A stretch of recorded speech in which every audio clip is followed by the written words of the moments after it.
This is Optimal Health Daily, episode 307. What to Do When You Screw Up, Part 2, by Steve Kamb of nerdfitness.com. And I'm Dr. Neil, your very own personal narrator. Happy Tuesday. Welcome to another edition of Optimal Health Daily. This is one of 5 podcasts where we read to you from blogs for free so that you don't have to read them yourself. But on Fridays, I do something a little different. That's where I answer your questions. And if you want to have your question answered right here on the show, come by oldpodcast.com and submit your audio question. Or you can call it in by dialing 61 I love OHD. Now today's episode is a continuation from yesterday. So if you're new here or are surfing around, you'll probably want to hear yesterday's episode first. That's episode 306. But if you're all caught up, let's jump right into part 2 and continue optimizing your life. What to Do When You Screw Up, Part 2, by Steve Kamb of nerdfitness.com. Quickly think of 3 things for which you're grateful. When you do something wrong, it's standard practice to sit there and think about all of the things that you could have done differently. If I had only done this, then that wouldn't have happened. I can't believe that happened. That never happens. What was I thinking? Why was this time different? If that person hadn't done that, things would have worked out. Whether it was your fault or the fault of somebody else's, it's your responsibility to fix it. Spending more than 3 minutes thinking about what could have been is a great way to mess with your brain and make the situation even worse. The main thing to remember is no matter how bleak the future might seem, today is an opportunity to live a better day than the day before. You're alive.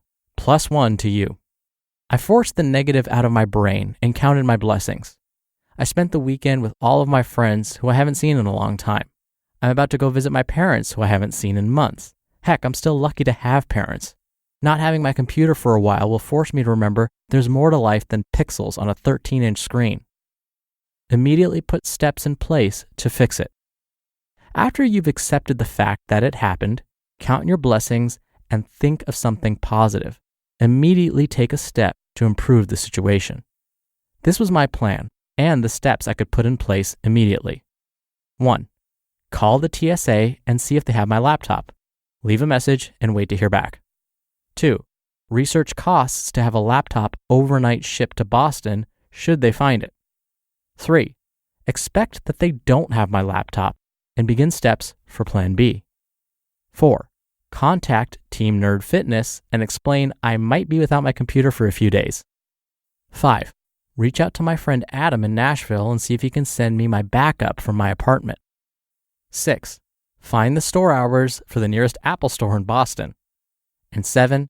Check the bank account, credit card statements, and see if I can afford a replacement laptop. When you sit there and worry or complain about what went wrong, nothing about your situation improves. Think about it. Complaining about that flat tire ain't going to fix it. Getting mad at yourself about the ticket you just got won't make it go away. Crying about the project you messed up at work won't make it magically fix itself. Saying sorry doesn't put the Triscuit cracker in my stomach, does it now, Carl? Sure, taking steps is an important part of the recovery process as it gets you one step closer to a solution. However, even just writing down all of the steps you would take has this weird effect on your brain. It makes you realize that what you thought was a monumental apocalyptic catastrophe is really only a 3 or 4 on the OS scale. You suddenly feel less like a victim if it wasn't your fault, or less like an idiot if it was your fault, and more empowered and proactive.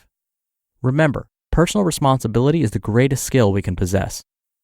My friend Cash jumped in the pool with his iPhone last month, doing a pretty solid flip in the process. Within 6 hours, he had found somebody to buy it on eBay for close to retail, convinced Sprint to let him out of his contract a year early, and had borrowed an old phone of mine to get him through the next month. Take steps immediately to make your situation better, and you'll feel better too. Do an idiocy audit. The best time to fix a situation when you screwed up is before something goes wrong and you're really screwed. Do an idiocy audit. Here's how I pre-planned for something like this. 1. Have my entire computer backed up online. I use CrashPlan and pay $9 a month and have my entire computer and all hard drives backed up online. 2. I have my computer backed up on an external hard drive that I back up once a week and keep in a separate drawer. For $70, you have the peace of mind knowing that if your computer breaks, gets stolen, or gets soaked, you can be up and running with your exact setup and files within a few hours. And 3, I have an idiot fund savings account.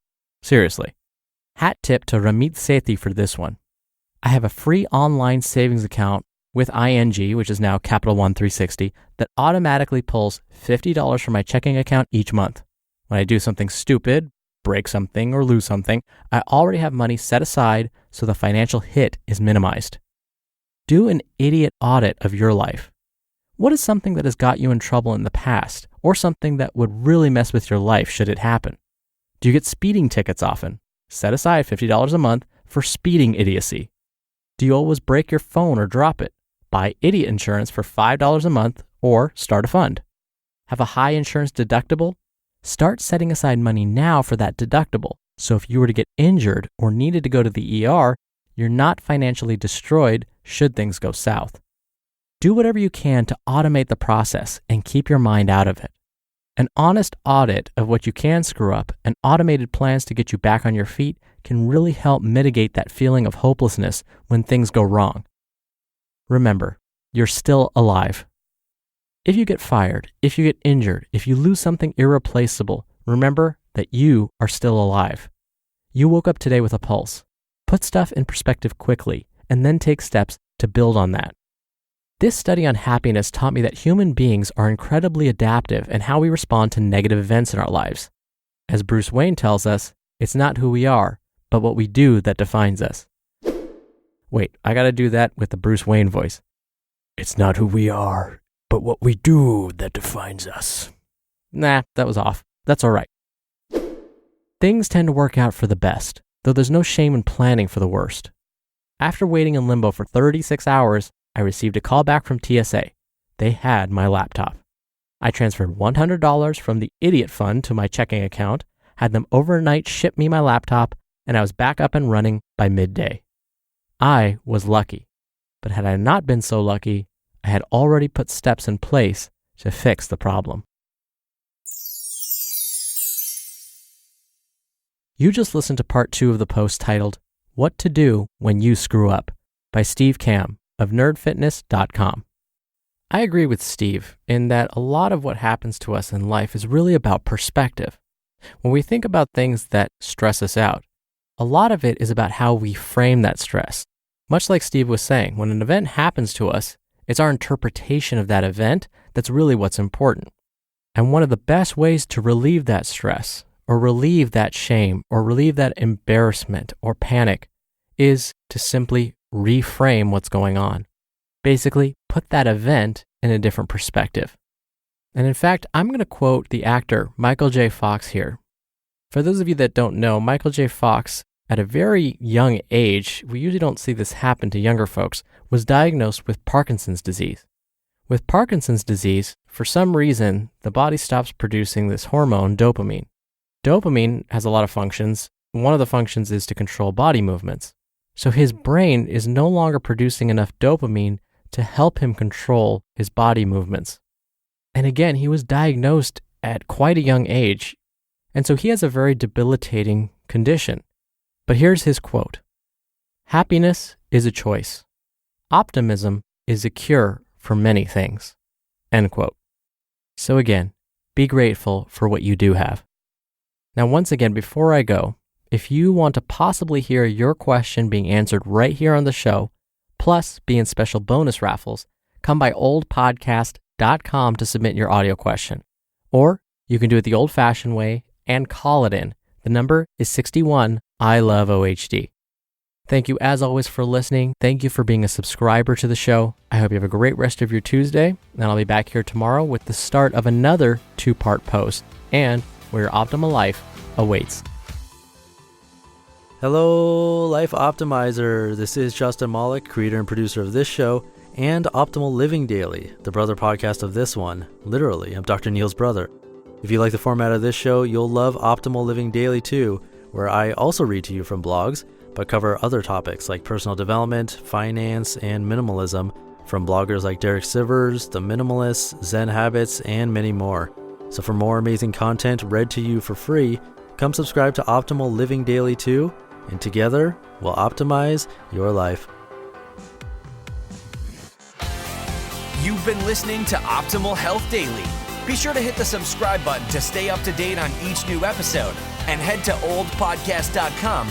That's oldpodcast.com for a free gift, as well as more actionable tips and resources to help you maximize your potential. Thanks for joining us, and remember, your optimal life awaits.